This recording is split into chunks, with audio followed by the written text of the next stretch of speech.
Welcome back to Marathon Life Mastery. I'm Matthew, and this week I'm going to be laying out another chapter review from The Way of a Master by Elliot Eli Jackson. This week's video is on how the master is a dreamer and a visionary.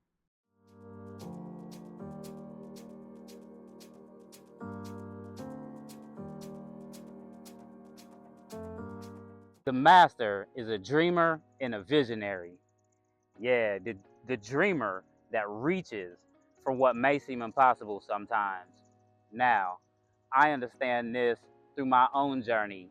I used to build custom cars and do a lot of creative things that some people would look at me and say, "What is it? What is this you doing?" Anytime I would try to, put some larger wheels on a car or customize the suspension to where I was lower than the average human being, they would wonder what I was up to, but I would always make it happen. Take something apart in the garage, put it back together like it was just a Lego set I bought off the shelf. But when it comes to being a true dreamer and a visionary and coming to mastery, you'll understand that even you can do something that you never even thought of. I've had to believe in myself as a master to make things happen. As a master, you could never give up. See, you might trip and crash out, but you can never lower your vibration because lower portions of us would love to slow you down on your journey. Sometimes it seems like when you lower your own vibration, things start to happen. And instead of going for that dream you wanted, it takes a little longer. You almost procrastinate on your own vision and your own goals and dreams. Lower portions of us will definitely try to make attempts to slow down your goals and make it seem unattainable. Now, when it comes to dreams, the master can turn positive dreams and goals into reality. Now, I did this on my own journey. I swear I go to sleep at night and I think about doing fun things. You know what I'm saying? Whether I'm riding rides or playing games with the kids, and by the next weekend, that's what I'm out doing. Not only did this journey of mastery allow me to create my own dreams, visions, and goals, but it allows me to help my friends, my family, and others reach their goals, visions, and dreams. And it almost adds to my energy and allows me to grow and expand more and more. Seeing others succeed fuels me up. In this chapter, it talks about how the master can sift out dreams that aren't realistic. See, some of the dreams I have at night, or even things that I write down in my notebook, you know, might need a little bit more planning to make them my reality. And it's easier to go through those with a fine comb and tap in and see what it is that I really want to dream and create. It also talks about how the master studies the information given from source to our species on dreams. Now, several of the books have chapters about dreaming, and if you study it closely, you'll start to understand how to sift through and pick the ones that you want to move over and create your reality with.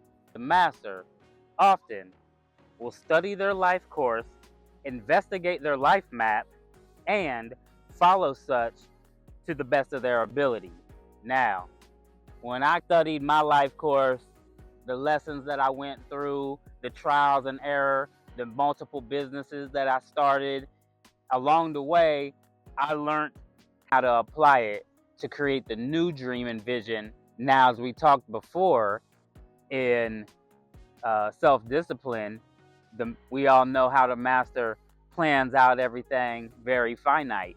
And this comes in the form of relationships, spirituality, family, travel, career goals.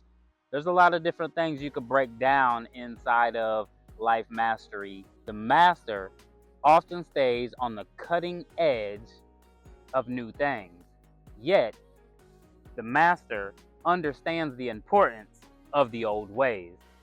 See, my old ways, you know, but moving forward, I've always been setting trends, whether it was in the skating scene, whether it was in the car industry, whether it was in the Ninja Warrior industry.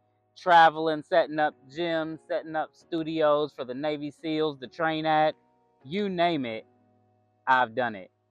And as I set forth on this new journey, all of my things will be cutting edge again. The master even practices lucid dreaming and ventures into the parallel plane of existence for clarification and insight when necessary. Now look, y'all, my dreams often they go away sometimes. You know, let's say I smoke late at night, oh, they gone. Oh, they gone. So I tend to cut back so I can practice my lucid dreaming and dip into them planes of existence. I get more excited as the dreams get fun. You know, when you wake up with that sense of joy, like, oh wow, that was a good one. I'll be excited to go to sleep at night sometimes. It also goes in to talk about how the master understands we have just scratched the surface in potential and capability. Now, as a human species, we've been here, and I know that sources always saying that science fiction always becomes science fact, and new ideas are created every day. So, just know it's not too late to bring something brand new to humanity. Interesting enough, I waited till I was 40 before I observed my life and set a course for mastery. So just know it's never too late because you're never too late. Observing my dreams and setting my goals that some may say is impossible. But I know within myself, I'm a master and creator, and there's nothing that I can't do. And there's nothing that you can't do. If you've enjoyed this episode, or you know somebody that could use some help on their path to mastery, bang my line or hit me in that chat. I'd love to work with you. I love you.